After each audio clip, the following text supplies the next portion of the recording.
All right, fine. I'll be a gracious host. How you doing? Little Mermaid is the scariest Disney movie by far, though. Why the hell is Ace Blade in your Kickstarter? Some comics. I'm getting controversial today. We're gonna get controversial today with. My proudest moment is this interview and being able to talk to you two.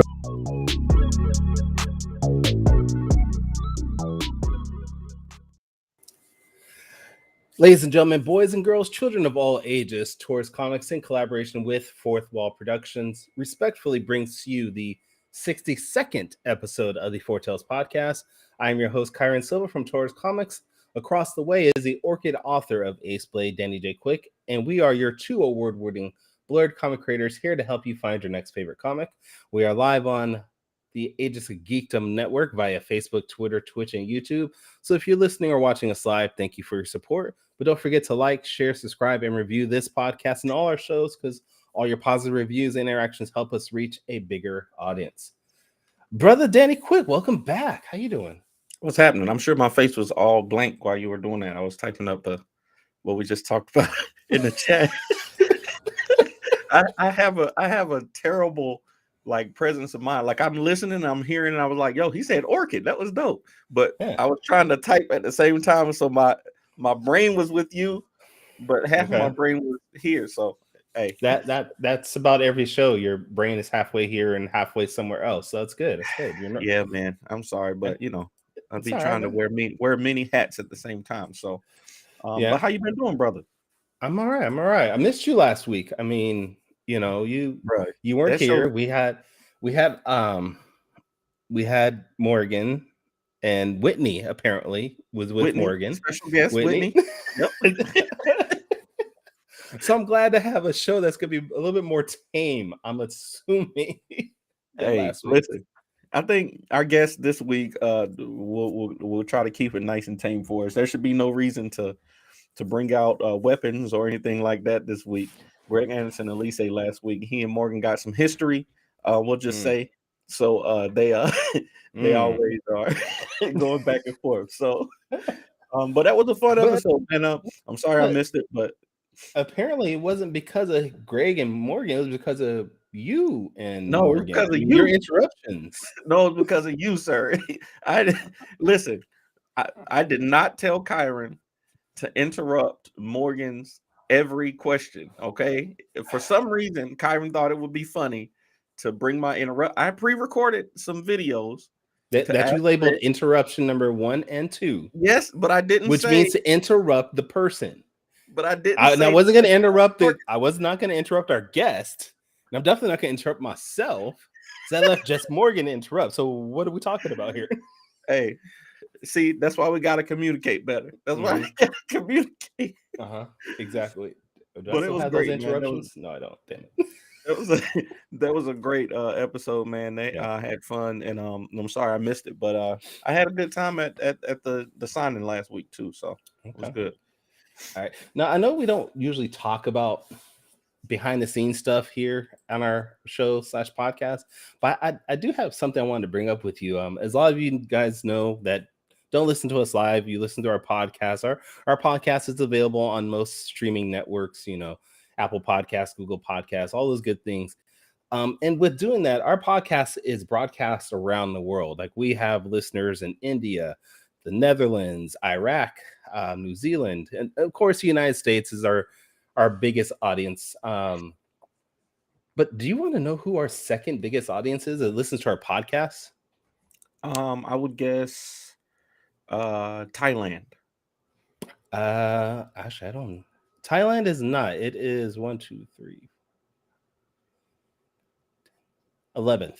Oh man. Do you want to take one more guess or? Canada. No, Canada is not even on the top 20. On the list. Dang. Canada, you don't love us. I see how it is.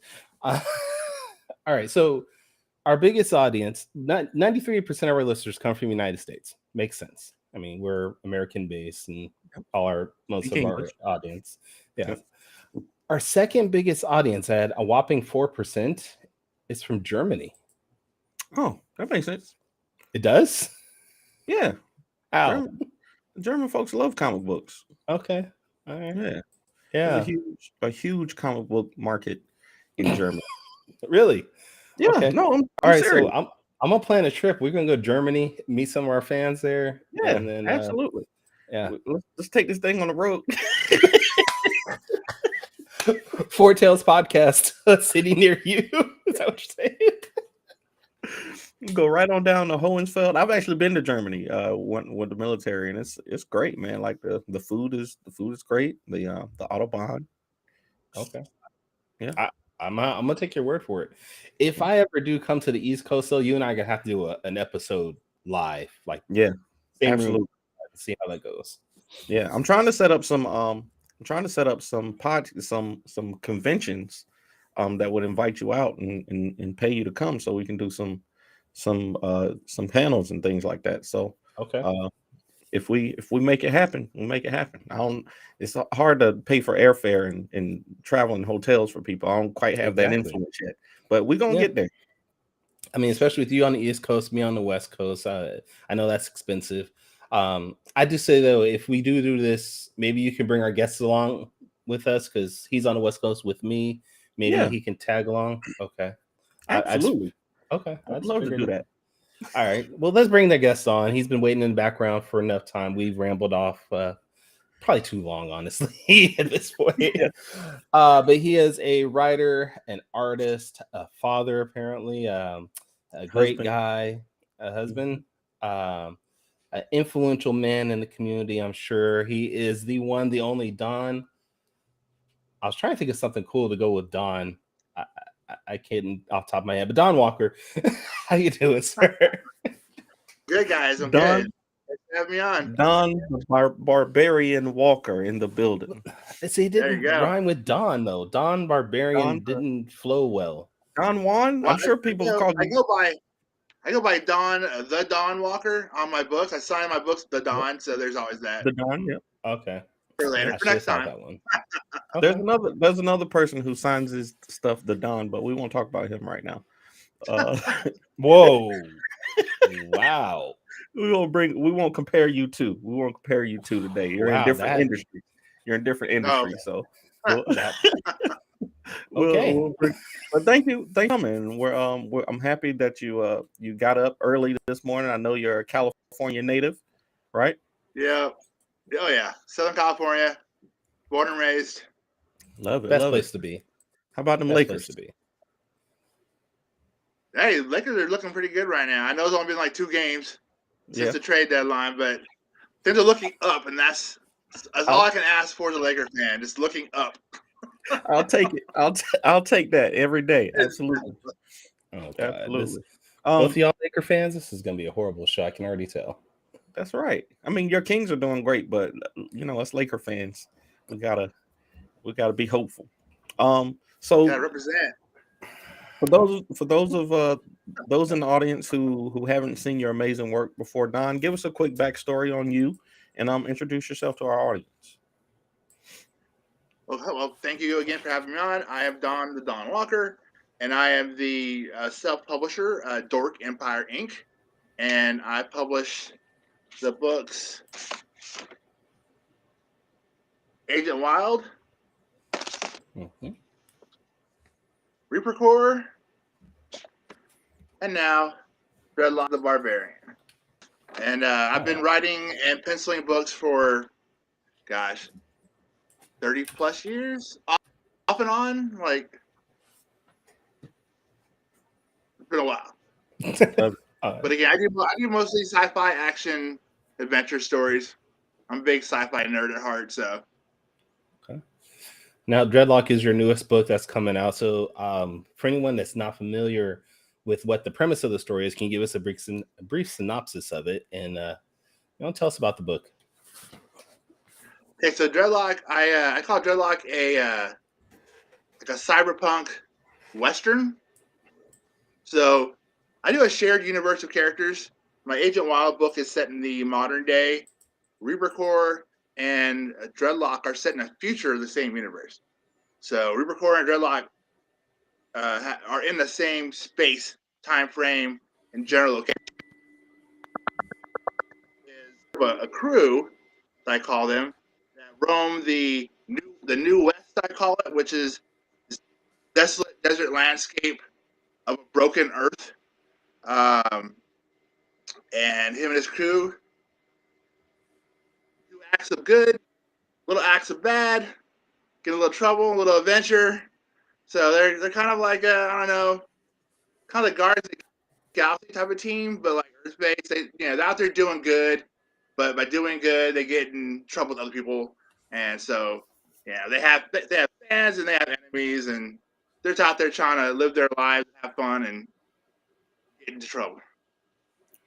I love it, man. It's great to bring the fun back to comics, to have just comics that are fun to look at and fun to read, and great art and fun stories, and I love it, man. I love it, Don. If you use the term "make comics fun" again, I'm gonna leave this. I'm just saying. That's my tagline for my publishing company. Dark Empire Inc. making comics fun again. Oh, God. You can't be so heavy all the time, man. Like, I'm pushing 50. I'll be 50 next month.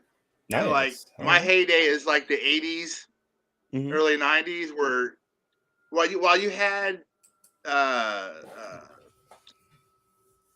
some social issues in your books, they were still fun. Yeah. Right. It was a little more subtle back then. Way more subtle. But again, I think they're just better written. So like they could do the messaging without just punch you in the face with it constantly. Like, now it's just too blunt force trauma with some books. Even the really good ones, it just seems like they're not as fun anymore. Like, I read more indie books now because Marvel and DC just aren't fun. Like, I just can't. I love them. I'm born and raised Marvel zombie from the early days, but like now it's just like, I can't do it anymore. Well, that brings us to our next question. What comics are you reading now? I know me and Kyrun, we want to talk every week about what comics we're reading. I know we both read a lot of indie comic books. But what comic books are you reading right now? Let's see. What do I have over here? You just put them on the Inferno spot. Girl Red. Well, no, it's cool. Like, I have some books right here, actually. So Inferno Girl Red by Image. Three Keys, also Image. Chroma, which is a European book brought over here by Skybound. Okay. Those are three off the top of my head. Nice. And the occasional. What's one? The Last Barbarian. I just got this a couple days ago. All right. Okay. That's Brian Haberlin's new book. His art's just ridiculously cool, and I can't help but like read everything he does. But yeah, I haven't read a Marvel book regularly in like, or DC in like probably 10 years. Oh wow, man, there's some good Sylvesterine stuff Deadly Duo is pretty good though. Okay. Are you guys seeing that book? I've seen it. I haven't picked it up though. I hadn't picked it up. I hadn't picked it up yet. I do a lot of Sylvester artwork. It's worth buying to look at. Right. We have a message here that says you should be reading Ace Blade and Saw, Don. I mean, our audience always advocates for us, and I appreciate that. Yeah, I appreciate that. Oh, speaking of, I have some artwork. I have a new cover art for Saw #1 that I don't know if anybody's ever seen that I want to show. No, you don't want me to show it? I don't know what you're talking about at this point, so I guess go ahead. I'm talking about you showed me some artwork last night that you haven't put out yet. I will reveal it right here on the show. No, I wouldn't do that to you, Kyra. Is it the Don Walker artwork? Is that what we're doing? Hey, that's what we need to do. We both need to get a Don Walker cover for our comic books. We definitely need to do that for sure because your art is amazing. Hey, But before we move thanks. on, Kyrun, what books are you reading right now? Actually, the last book I read was Black Panther, issue 13 and 12. The infamous Captain America fight that everybody was tripping over for a day and then totally forgot. And I read that, and y'all, if you read the story, y'all are tripping for no reason. I'm just saying. Y'all, no, not y'all. They were tripping. I'm just saying. Y'all were just going off of one segment of a fight and then just no. I heard something interesting about that storyline, and I think that is what they're doing. I think John Ridley was breaking T'Challa down. He's one of the few Marvel superheroes that hasn't been a villain yet. You know, all of these heroes, Captain America, even, you know, all of these villains, Wolverine, all of these heroes have been villains at one point. You know, even, you know, Superman, you know, all the way up to Superman in DC. And I think they're about to give T'Challa his villain season. You see what I did there? I saw what you did. The villain season, yes, I saw. But they are doing that. Actually, he is no longer the king of Wakanda in the storyline, and he's now going to become a vigilante, still protecting Wakanda, but under his own, you know, Batman-esque ways. So they're turning him a little bit of villain in that regard. So I mean, I think it's a good storyline. Y'all, like I said, y'all are going overboard for something.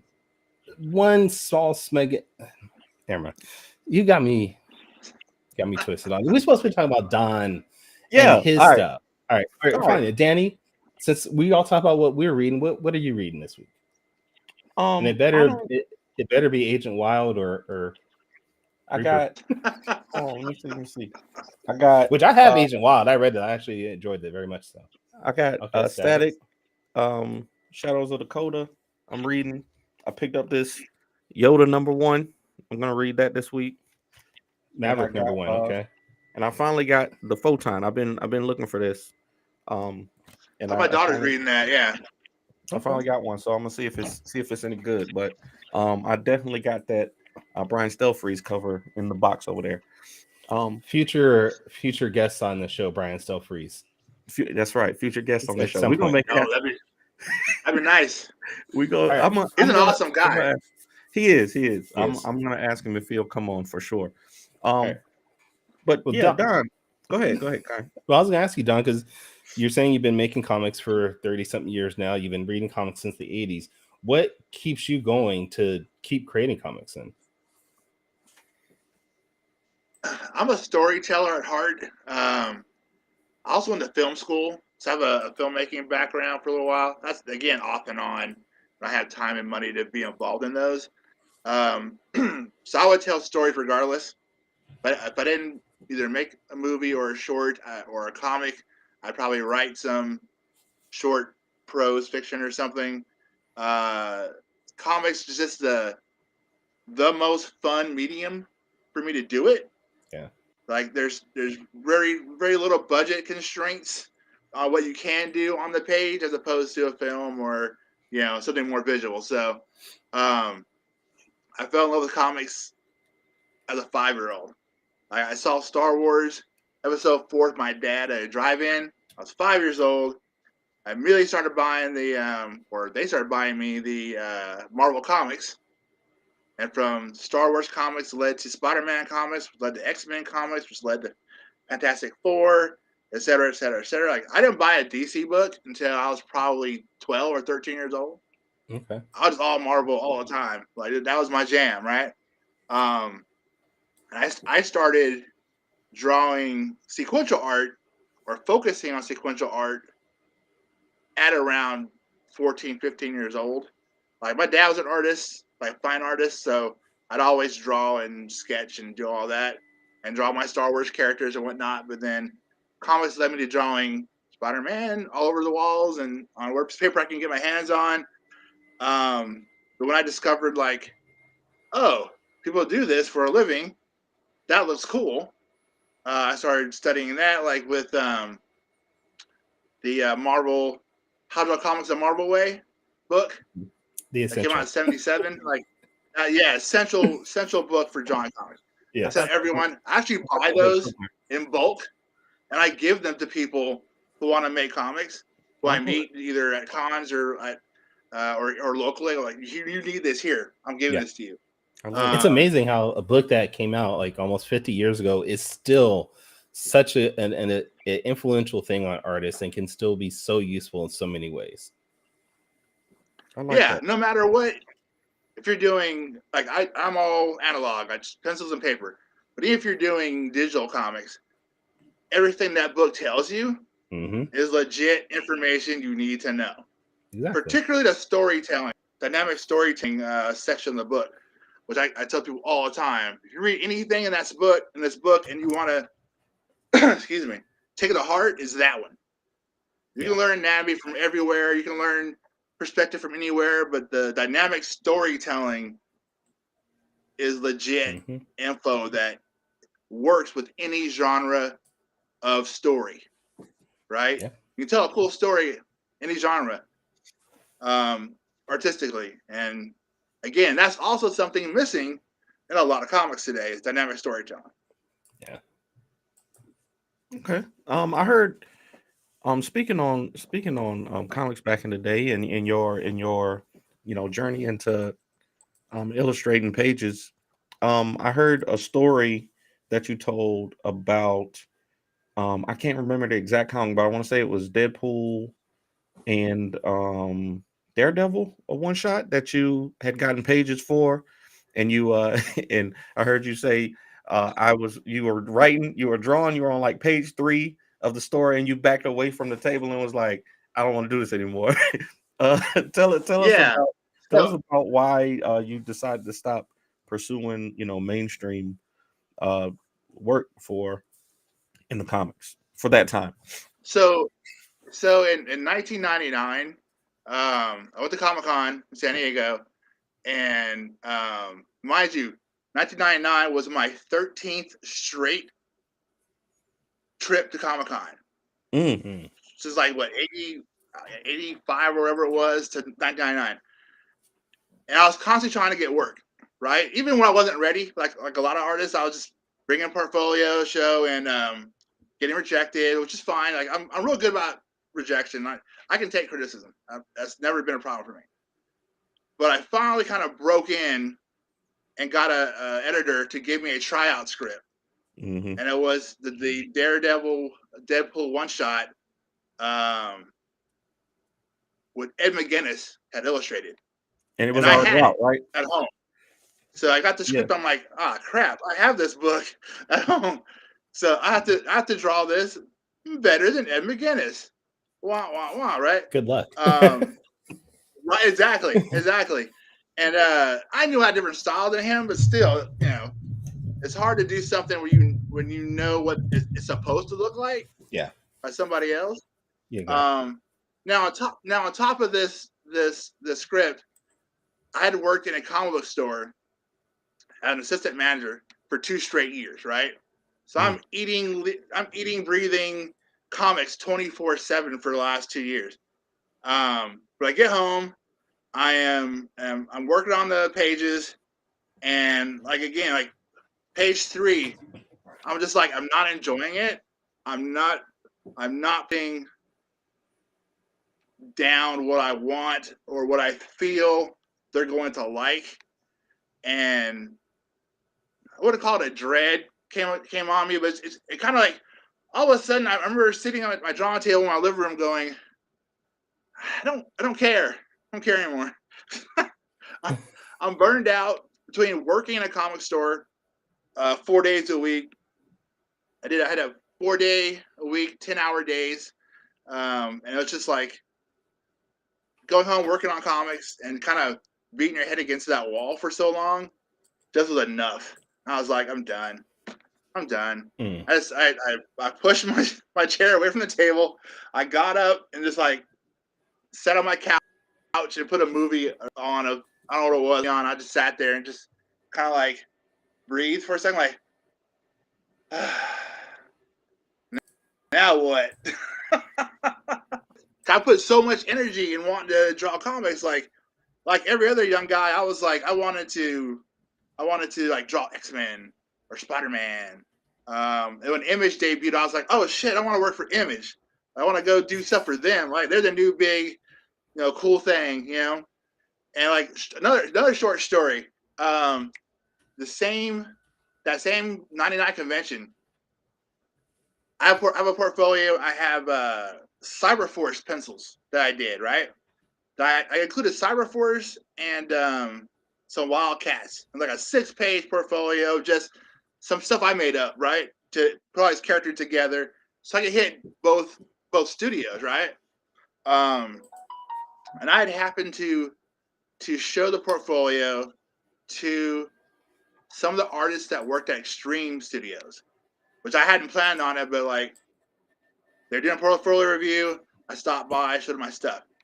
The guys at the portfolio who review you showed it loved to? my stuff. Oh gosh, I was an Asian guy, which I know doesn't help hardly at all. Well, there was Andy Park. There was. It's okay. I think he's one of the artists of like one of the Youngblood spinoffs, or a Blood Strike or something like that. I'm not sure if they're the same guy or not, but like, dude, loved my stuff. He's like, oh, it's awesome, and I always come prepared with photocopies, like my packages full of photocopies that are labeled with my name and address and number and everything. And so I gave the dude one, and he's like, cool, I'm gonna show this to Rob. All right. And so like the second or third day of the show, I'm walking through our Alley, whatever it is again, or the publisher row, whatever, and the same guy sees me, points me out, and says, Rob, that's the dude. Come look at his stuff. So I'm like, cool. Like, all right. So I go, Rob Liefel's at his table, right? The Extreme table. Throngs of children, like 8 and 10-year-olds, like in mass, just like bowing down to Rob Liefeld. And so I get up there, open portfolio, and Rob starts looking at my work. And he generally likes my work, which is cool. And the Cyberforce Speedster, can't remember her name all of a sudden, but she's like the main character in my portfolio. And I had drawn her too lean, and Rob thought I made her look a little older than she should be. Now here's the thing. I will never forget this in my entire life. So Rob's looking at my stuff. And he goes to the speedster character. He starts critiquing her, and he looks at me like dead in my eyes. He goes, "You want to draw your women so hot that the fans want to F them." And he used the whole F word with all these children behind me. And I was just standing there like, looking around like, did he just say that out loud to these little kids? That tracks. I was like, that tracks. I'm like, okay, Rob, thanks, man. Like, and he's like, I'll fix these things and then bring them back tomorrow. So after being kind of shell shocked for a second, to my portfolio, left the stream table, kept about my business. Then later that night, I went and like fixed those things, photocopied them again at the show, put together a new package. Next day, Rob wasn't there. I gave it to the same guy who saw me the first time, and then never heard from them ever again. But I had that Rob Liefeld story to remind me how odd that guy is. So, I mean, even if you want me to draw people super hot, I get it. It's comics. Right? It's Image. But, like, that just... And he was aggressive, like, oh, you want to draw them so hot they want to bleep them. I'm like, right. That sounds about right. And how long after that did you create Agent Wild? Okay, so the Agent Wild, the version I self-published, is a reimagining of a character I called Wild back in the late 80s. I did an anthology with a friend I met via used to be a comic book newspaper.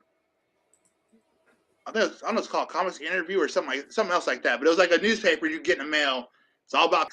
Okay. Peter David had an article called "I Digress" in this newspaper, and I met someone through the classifieds who wanted to team up and do a book, and so I did a couple issues of a anthology called Pro Folio with this guy, and I did a 22-page short story in one of his anthologies called Wild, and she was like a Daredevil like anti-hero character, like street level hero. Okay. And so I brushed her off in the 2000s when a buddy of mine wanted to do a book. We're gonna do like a flip book. I'd do my character on one side, he'll do his character on the other side of the flip book, and it's supposed to be like a 10-page short story. And I didn't have any characters, and I was like, you know what? I'll dust her off real quick and reimagine her for the 2000s. And I added all the sci-fi elements, made her more powerful, and gave her the energy blades and whatnot. And my buddy, who's notoriously slow or a slacker, never got his 10-page story done. And published her after kickstarting it twice, actually. First Kickstarter failed, redid it, reimagined the Kickstarter, and then the second one was successful. That was 2016 or so. Oh, and okay. Yeah, it was something fun to do. Hadn't done anything in a while. I was like, why not? Nice.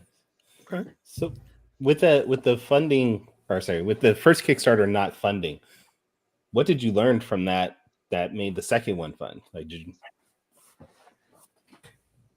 So the original concept for the Agent Wild book was called 12th Hour, and 12th Hour in the book is a organization of superpowered assassins, basically.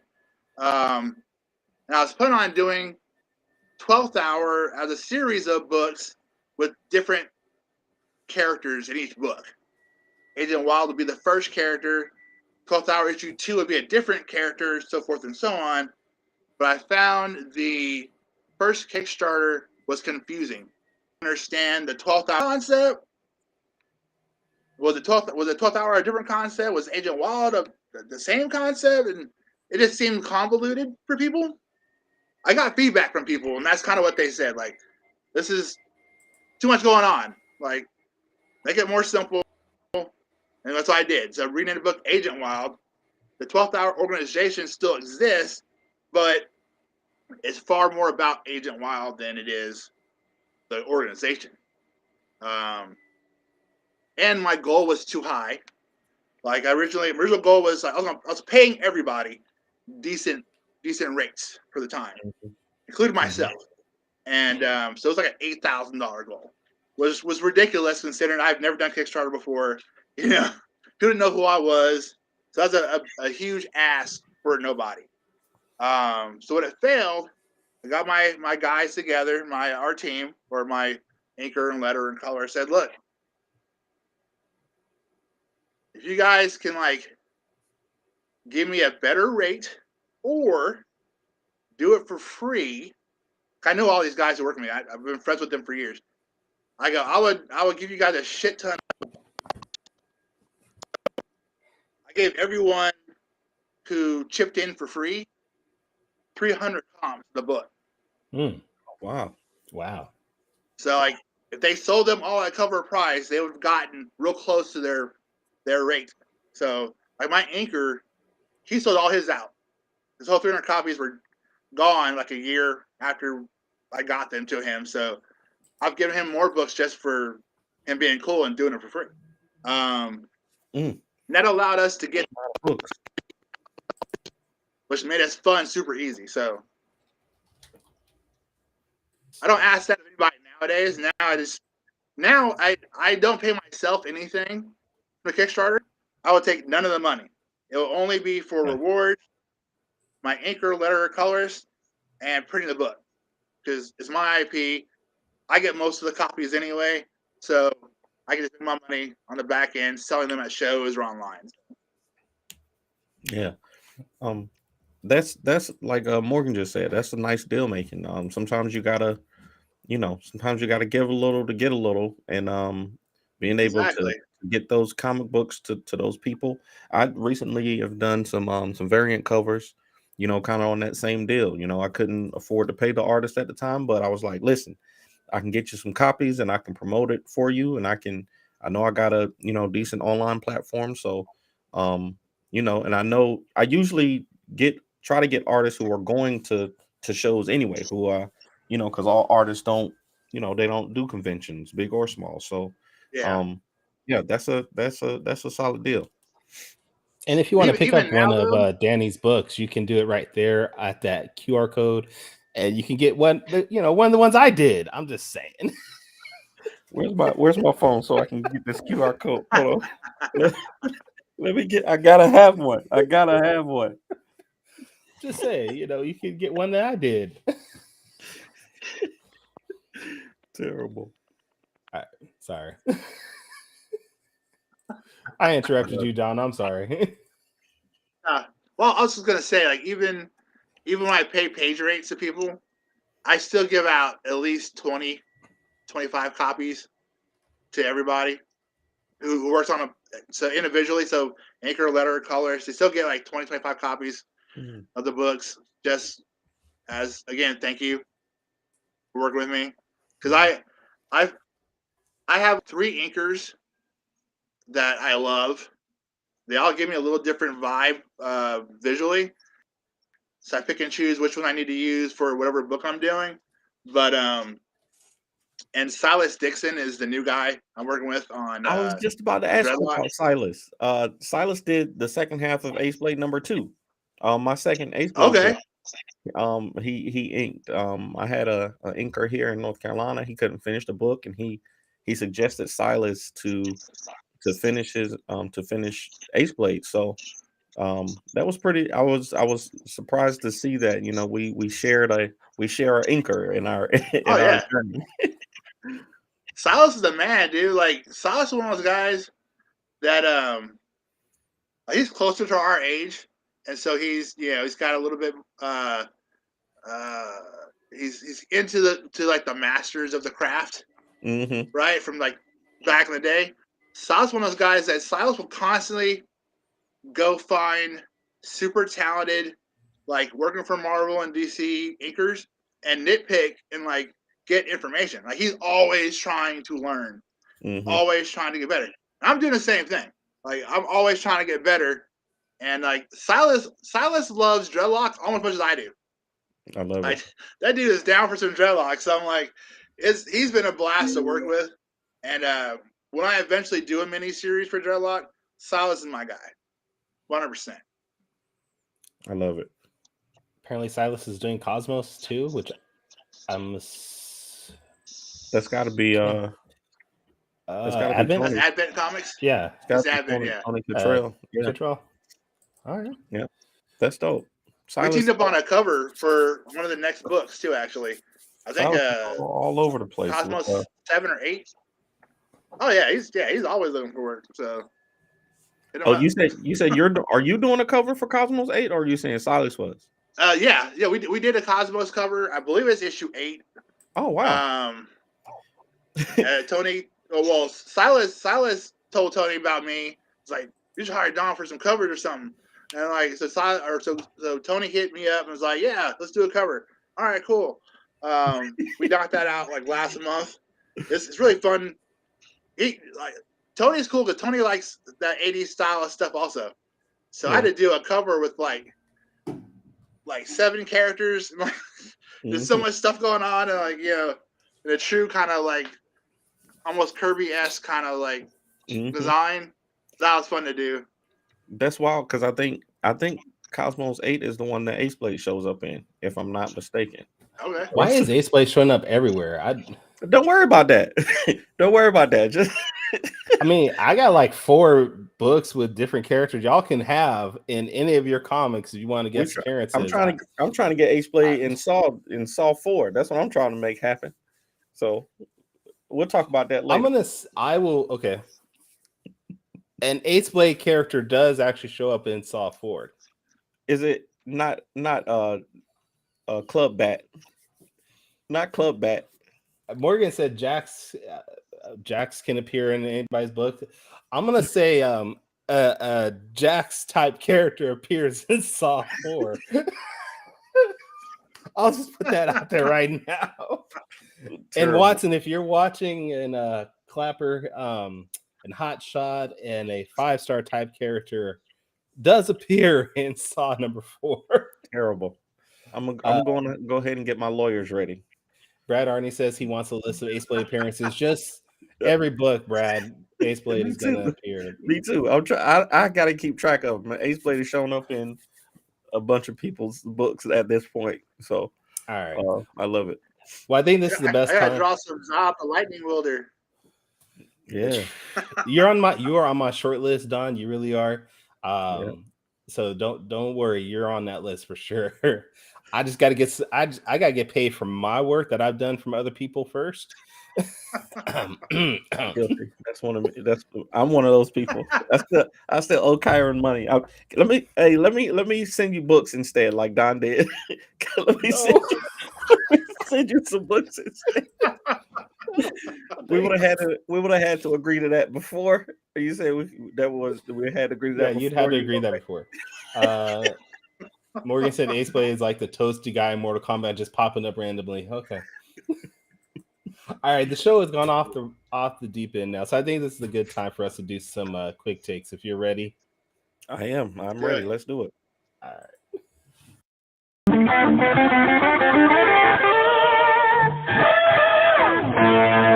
Quick takes. Quick takes. So, if you have not seen the show before, Quick Takes is the section of the show where we give you a rapid fire Q&A of 5 questions, and you have to answer them off the top of your head. We used to have a timer that was 45 seconds, but now we just let you go however long you want to go. But still quick, either way. So, Gotcha. Question number 1. I know that you are a Lakers fan, just like I am. So what can the Lakers do this year to win a championship? What do they got to do to win a championship this year? Pray. You need more than that.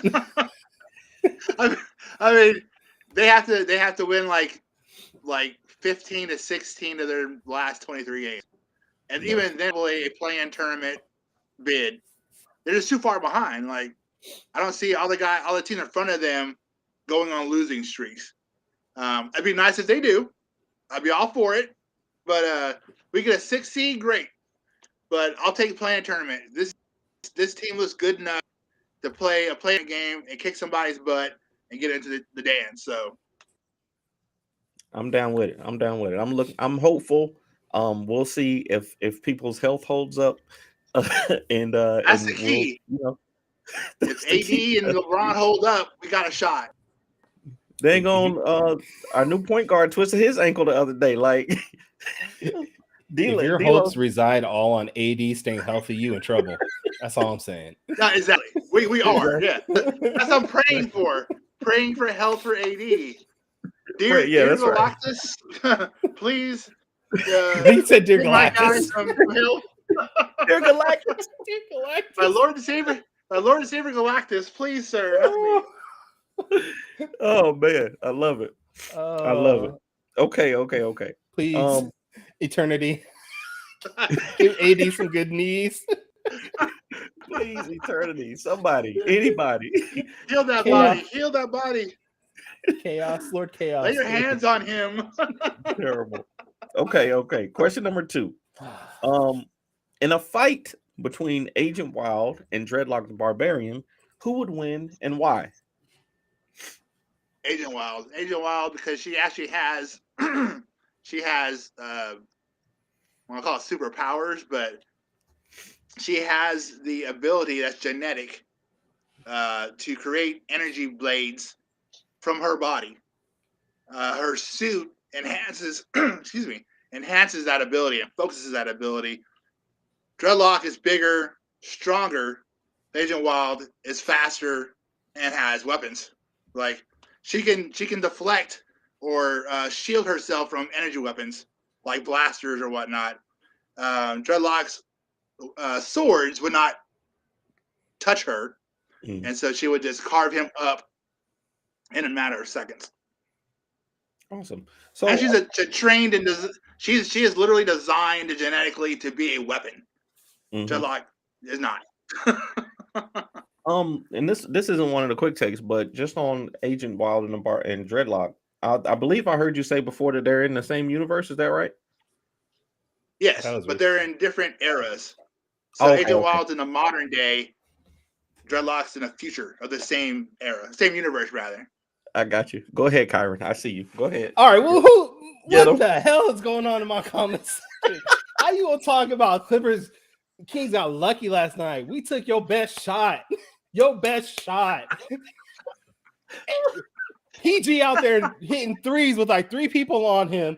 Westbrook probably playing the best game he played all year. We scored 153 points in regulation at your house.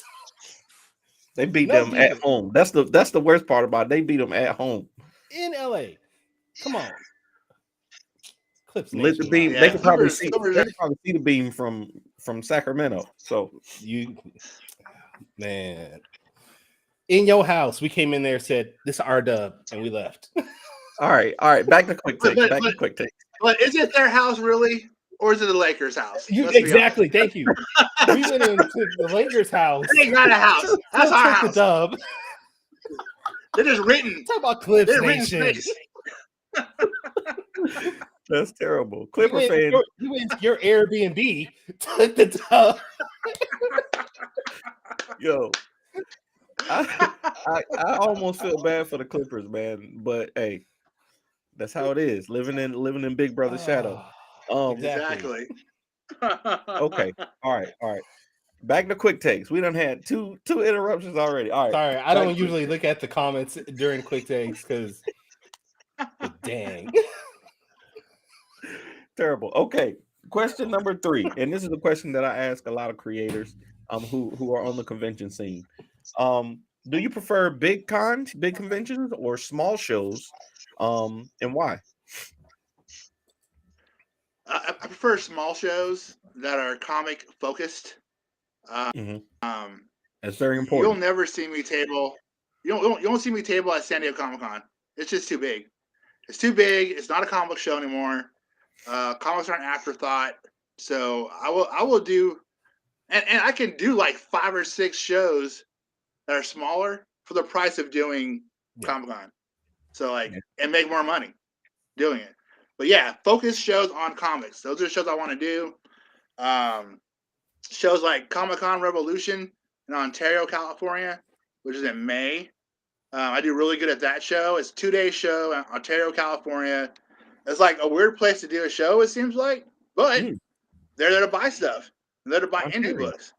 LA Comic-Con is another one. I do great at LA Comic-Con every year. WonderCon, which is also done by the San Diego people, I don't do good there. Even though Anaheim and LA are like right next to each other, I don't do any kind of money at WonderCon. So I stopped doing it like 2 or 3 years ago. Before COVID, I stopped doing it. And that's next month in March. I'm skipping that one. How was the Black Comics Day? That was amazing. That was my second time doing that show. Then the last 2 in a row. And Keithan Jones and the Rolby Center put on an amazing show. It's super fun. It's super relaxed. And again, the fans come in there and they are there to buy. Yeah. If someone stops at my table, like 9% of the time, I'm gonna sell them something. Yeah. So yeah, that's a great show, and I hope they continue, and hope they get bigger and better. And it's a great show. Kyrun, you should do that one. Yeah, I actually reached out to Keith a couple days ago and told him I want to be a part of it next year. So he said October is the sign-up date, and I'm gonna be out looking for it. Awesome. Yeah. Awesome. Hey, and Kitchell, just a reminder, because you said I want the smoke. That's what you get for not scheduling me. As a reminder, Kitchell, you were supposed to be on the show on October 8th. We had you scheduled, and you didn't show. So what's happening there, buddy? Don't get on Tony's bad side. Don't get on Tony's bad side. Listen, I don't want your Clippers Kings hate to spill over to our loving, adoring audience. I'm just saying, we're gonna get. We had you scheduled and you didn't appear. We're gonna get Tony back on the show. We're gonna get Tony back on the show as soon as possible. All love, Tony. You're more than welcome to come on again. Absolutely. And enjoy our playoff run. So go ahead. All right. Terrible. Malik wait. That's Kevin Chapman. That's Kevin Chapman now. That's what I thought. When I saw the attitude start coming out, I knew it was Kevin. Terrible. Kevin, you're more than welcome on the show too. All right, question 4. The slander. I blame Restream for not showing people's names when I don't know why. Like it'll show some people's names and not others. Morgan's right. He done rubbed his energy and rubbed off on you from last week. You out here. I'm glad you don't got. Hold on 1 second. I got to get my Whitney. Hold on. I'm gonna go ahead and ask question number 4. Don. Okay. Yeah. This is gonna be a hard question, but I believe in you. I know you can answer it. All right. The situation is you have to sacrifice one of your intellectual properties in order for the other ones to succeed. You got Dreadlock, you got Reaper Core, you got Agent Wild. Which one are you sacrificing for the others to succeed?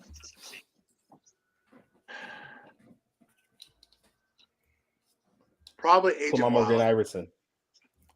Agent Wild? Probably, yeah. It'd be hard, obviously, to give any of them up, but I don't know. So, like, Dreadlock's the newest thing, so I love that one the most because it's the newest thing. Right. Ask me this question 6 months from now, it might be different. I have another idea we're working on.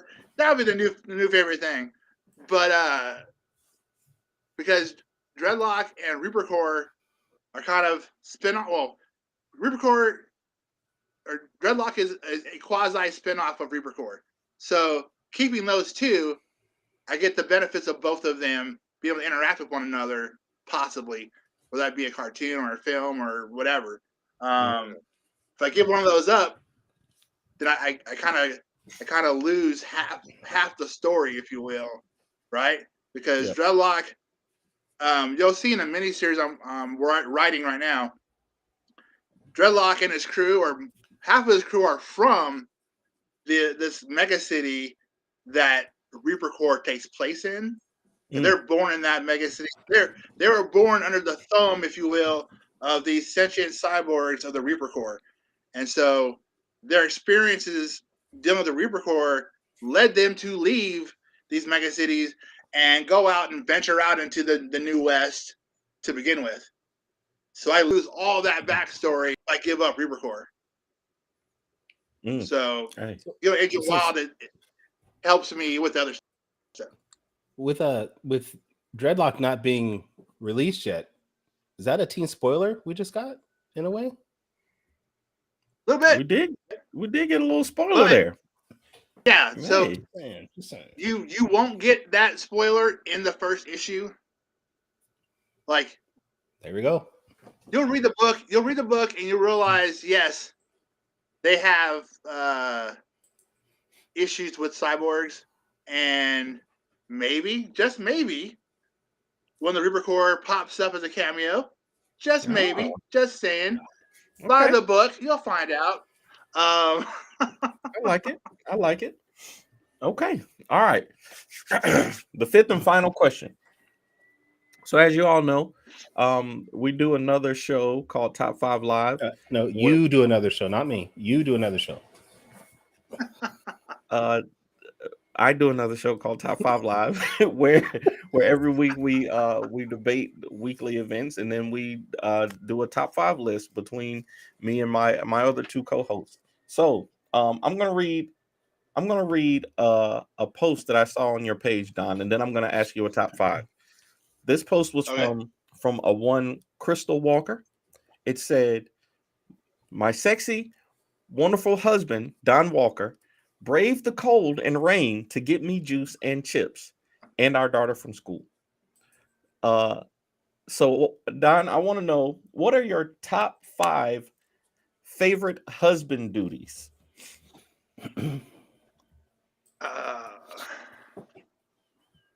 Top 5.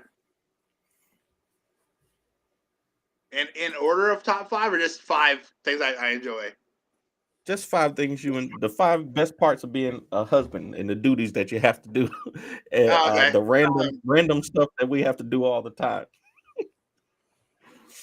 Taking my daughter to school is great. She's 15, and we're like thick as thieves. Her and I, we're a lot alike, and so we just vibe. Whenever we're hanging out together, we just vibe and have a good time. Taking my wife and daughter to the comic shop every Wednesday. I co-founded a group called the Sketchy Bug Group with 3 other dudes. We are a nationwide group of comic creators, some filmmakers, or some cosplayers in a group. I think, Kyrun, you're part of the group, technically, on the Facebook page. So I post every once in a while. Yeah, so I helped start that group 10 years ago, and my local comic shop called the Comic Bug. We've been meeting there every Wednesday until COVID shut comic shops down. But we've been meeting there every Wednesday from like 5 to 9, hanging out, creating comics, talking comics. And so my wife and daughter come with me. My wife's a writer of novels, but she enjoys comics as well. My daughter loves comics, thanks to me, of course. And we go hang out and just, hang with other Sketchy Bug friends, and it's family time, all built around a love of comics. So that's cool. I don't like running errands, but like I do them because that's my job. Like, I'm the husband, go run some errands, go do this, go that, the honey-do list, all that jazz. Yeah. But yeah, just a husbandly duty, that's 3. That's 3. The hanky-panky part's pretty awesome. There we go. Duty, I guess. There's number 1. There's number 1. We got it.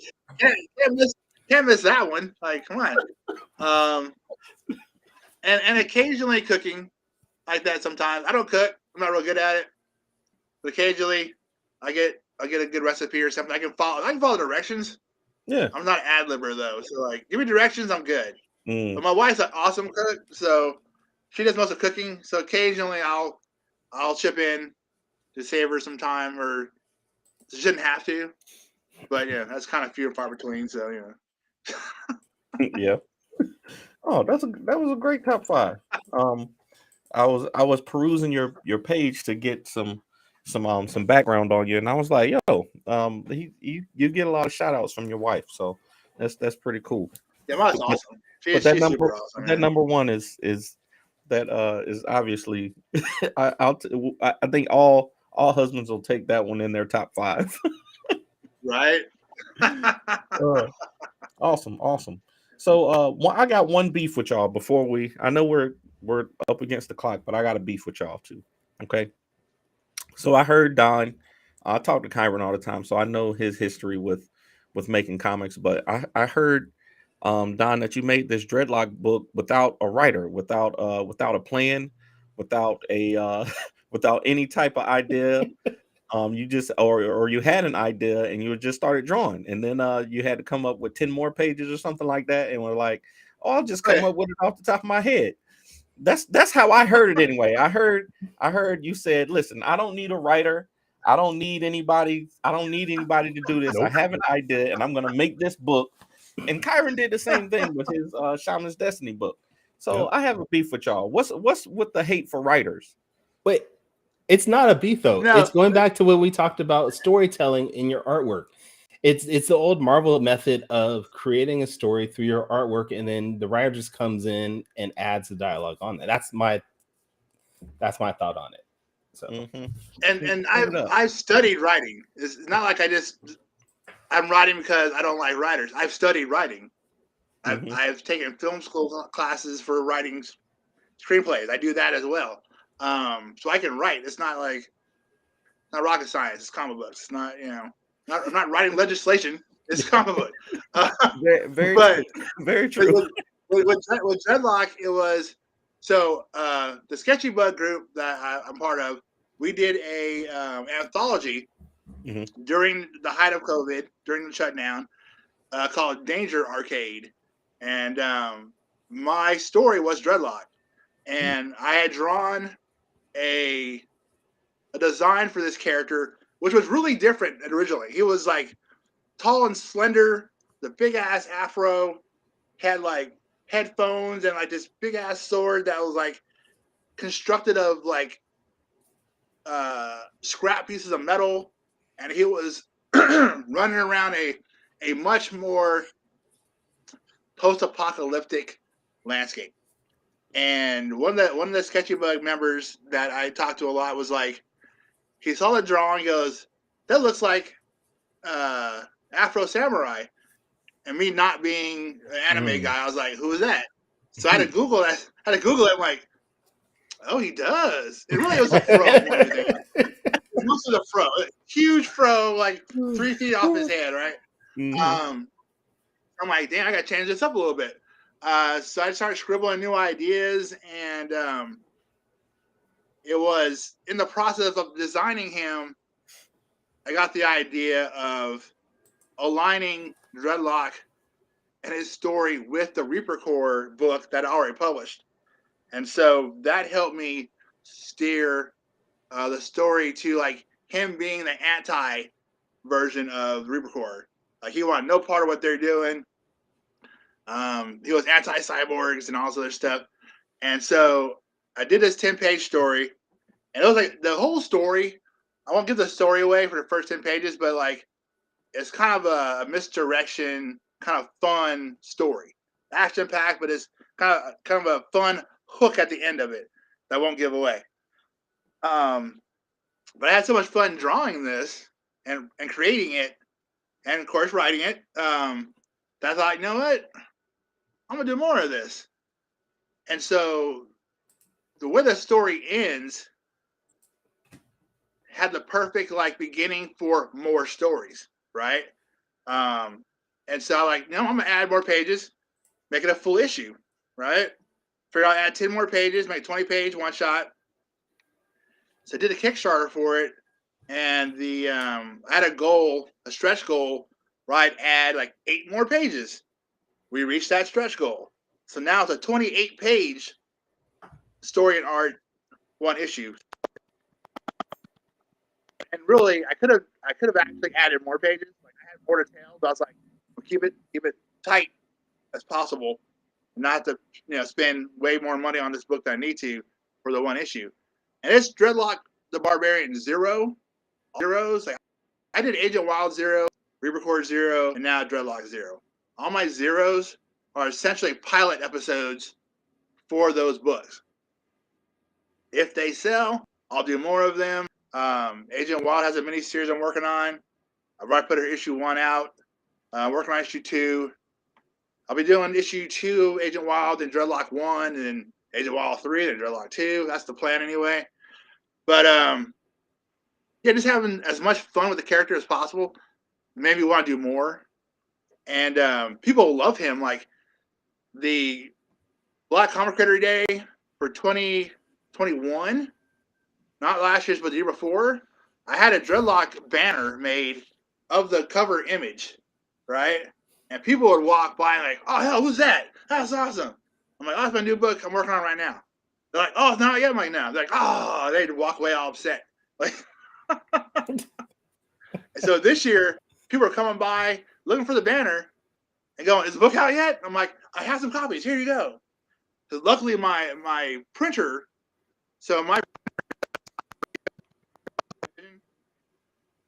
they have offices in Los Angeles. I can drive over there in like 20 minutes and talk to them if I want. Every time they print something, they get copies to the LA office, and they were cool enough to give me copies that they got that I was able to take to Black Comic Creator Day and actually sell. My actual full print run doesn't come until later this month, supposedly. They said it'll be here by the end of the month of February, so knock on wood. Let's hope that happens. Right. So Kickstarter backers get the books finally. Nice. Morgan Iverson, how you doing, sir? What's up, Don? It's nice to talk to you in person, man. Yeah. How's it going? Morgan, Danny grew a wave in 10 seconds. Instant transmission. Okay. Instant transmission. I literally did the Super Saiyan thing. That's how I got here. So okay. I came to say, you guys on that racist thing, the writers not needing writers, that's just racist, is what it is. And you guys should be ashamed of yourselves. All writers matter is what you're trying to tell me? Of course, all lives matter. No, I said all writers matter. Oh, no. Writers' lives matter. I just got done listening to Tucker Carlson a minute ago, and all lives matter. Okay? All lives matter. Blue lives matter. Okay? Writers' lives matter. Writers' lives matter. Okay. And you guys are not Kyrun so much, but Don, you're great. And I've enjoyed having you on the show. And you know, with that being said, we're gonna go and wrap up Four Tales for the week. I'm gonna take over, and okay. I didn't bring Whitney, so wait, hold on. You taking over here? Let's do this then. Yeah, absolutely. So, do we have anything we need to spoil? Like, we have some pretty big news actually. Harlem's coming out.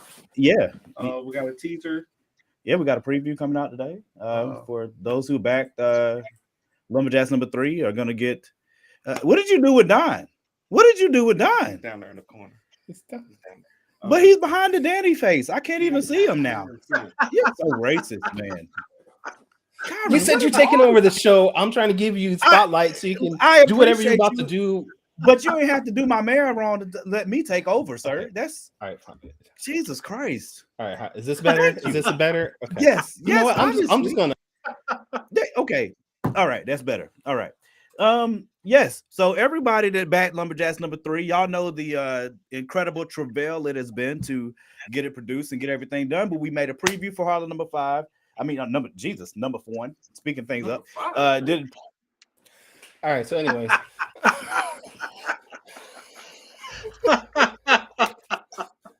Don, it's been a pleasure having you on. Thank you. I wish Danny was here so he could also, echo what I'm saying, but it's been a pleasure having you on. Had a blast. Thank you. Okay. Wait, hold on there. Terrible. But before we go, I'm going to the car to get Whitney. All right, let's close it. I'm sorry, Don. I don't know what happened to you, man. Got hijacked. What happened? Where can we've mentioned a couple of times already on the show, but where can people pick up your work, get all your books, things like that? So you can go to www.dorkempireinc.bigcartel.com. That's where everything is sold. That's all my comics. There's original art there you can pick up, apparel, the whole shebang. And you can see me on Facebook, Instagram at Don_Space Night for looks all upcoming books and artwork and good stuff. All right, thank you. And Danny, where can we pick up your work and all your social media? If you want to pick up our work, the best place to go is fourthwallpros.com. If you want to find me on social media, it's at the Ace Blade on TikTok, Facebook, Instagram, Twitter, all of them. Kyrun, where can people find you? You can find my work, issues 1 through 3 at Saw Lightning Wielder, all the issues of Shaman's Destiny, issues 1 through 6, StarCore number 1, and Ruby from Planet Oz number 1 at tauruscomics.com. You can follow me on Twitter, Instagram, TikTok at Taurus Comics. And if this is your first time checking out the Four Tales podcast, please go back to our website. It is the number 4 TALES podcast.com. You can listen to all our previous episodes and maybe support us by buying us a coffee, buying some merch, whatnot. Definitely join us though next week because we are going to have a creator from Concrete Comics, a booming force in the industry, a snack goddess, I guess. Chris Thomasma is on the show again. So join us back here next week, Saturday, same time as usual. Okay, I'll be nice. Does Morgan want to come on and finish what he was going to say before I end the show? No, he's okay. Good. All right. So until next time, sayonara, goodbye, and please take care of yourselves.